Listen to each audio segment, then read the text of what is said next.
When I was 21 or 22 years old, I had an abortion, and I really haven't shared too much about the details of the story with you guys.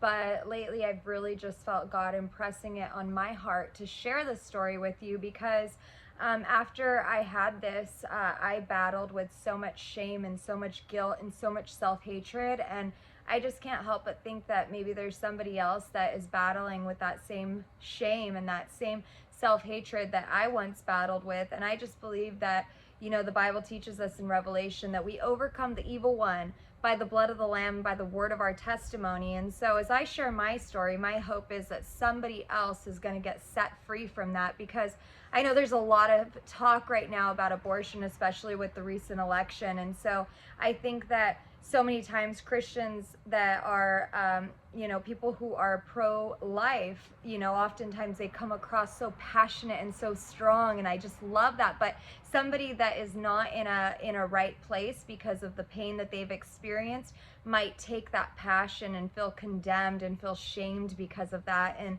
so my hope is that my story will bring you healing.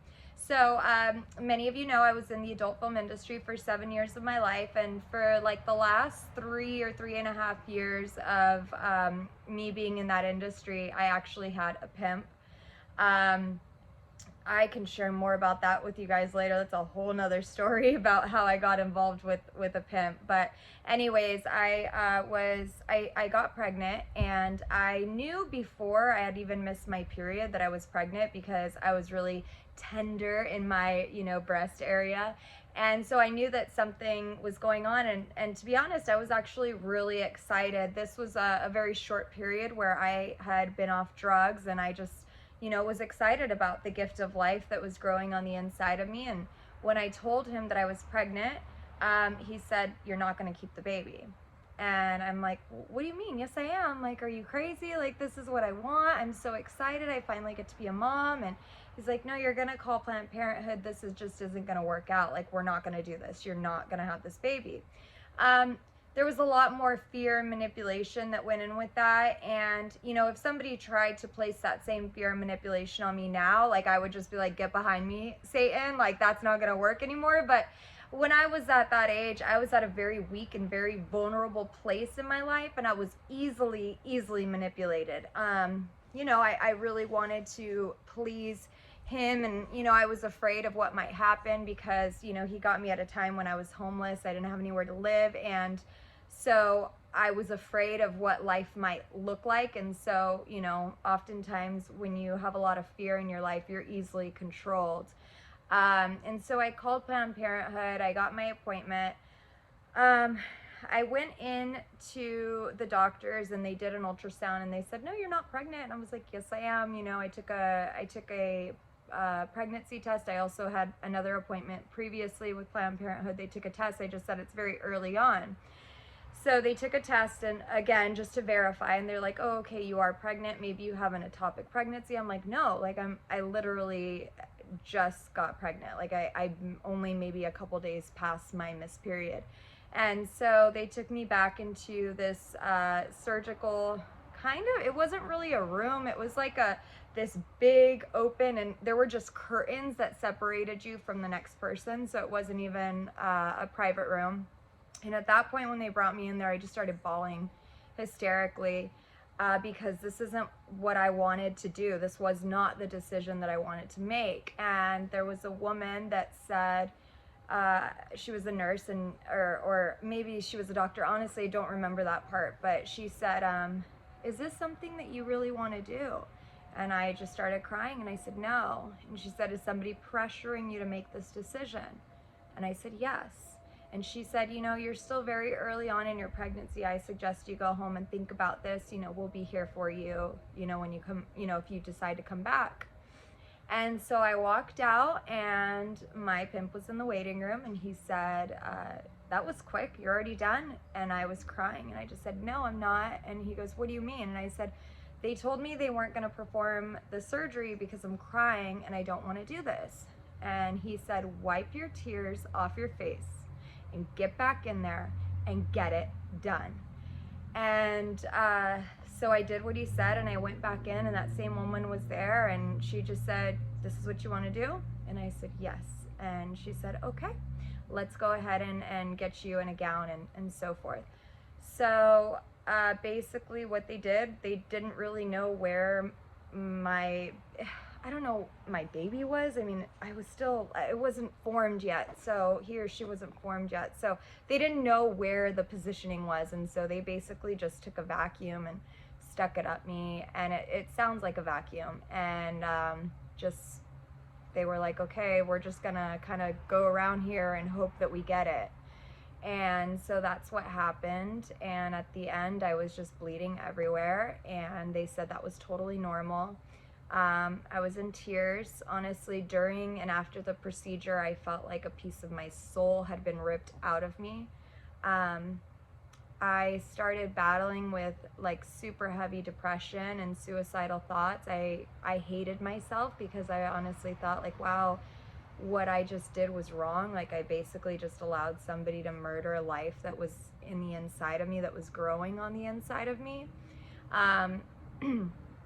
And I've never really shared this part of my story in detail, so it's a little hard. Yeah, so I basically, I hated myself and I hated my pimp, and I had been sober for a little bit, but I ended up getting back on drugs very quickly to cope with the pain and to numb the pain. And so for the next 3.5 years, again, I was in the porn industry and prostituting and escorting, but I was heavily on prescription pills. You know, some of you know my encounter that I had with God on the airplane where he spoke to me and I ended up quitting the porn industry, and my mother helped me to get away from my pimp. And I just went down this journey of healing with God where I was just every single day I would get into his presence through worship, through prayer, through reading the Bible.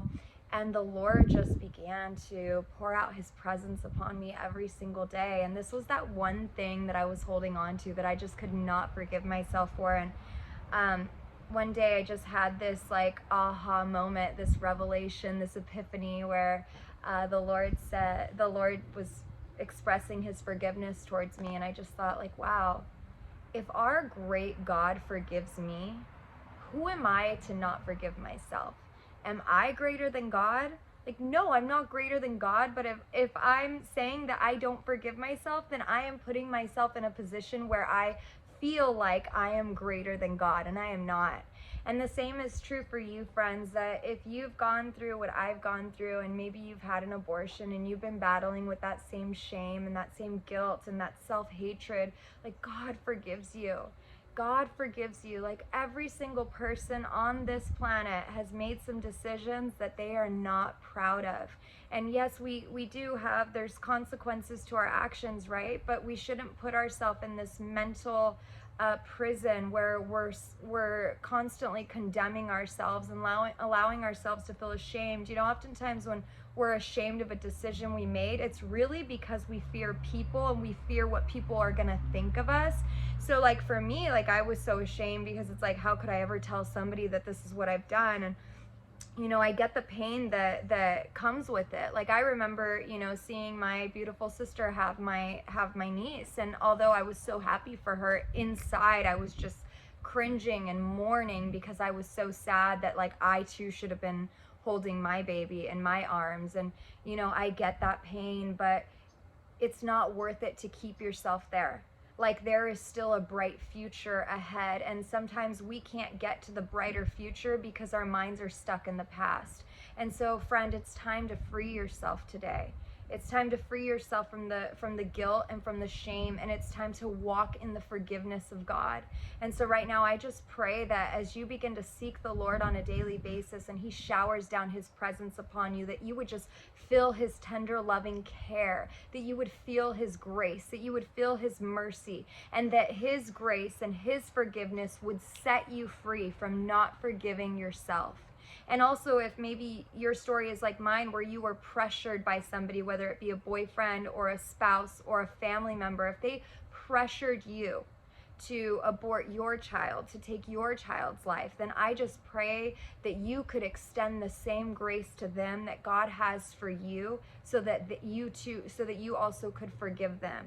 because when we have that unforgiveness in our hearts, oh, it corrupts everything around us. It corrupts every relationship. It corrupts every opportunity, because when our hearts are pure, that's when we begin to see God move in mighty ways in our lives. And so I just want to see you have a blessed life. I want to see you have a blessed future, but it starts with forgiving yourself and forgiving others. So I just hope and pray that somehow my story was able to be a source of encouragement for you. You know, if abortion is something that you've been contemplating, and you need somebody to process with, you know, feel free to send me an email. I would love to discuss more in detail with you. You know, something that I wish that somebody would have told me when I was going through this is, hey, Brittany, chances are high that you are going to regret taking the life of your child, but you will never regret the day that your child is born and you get to hold him or her in your arms and look them in your eyes. That is a moment that you will never regret.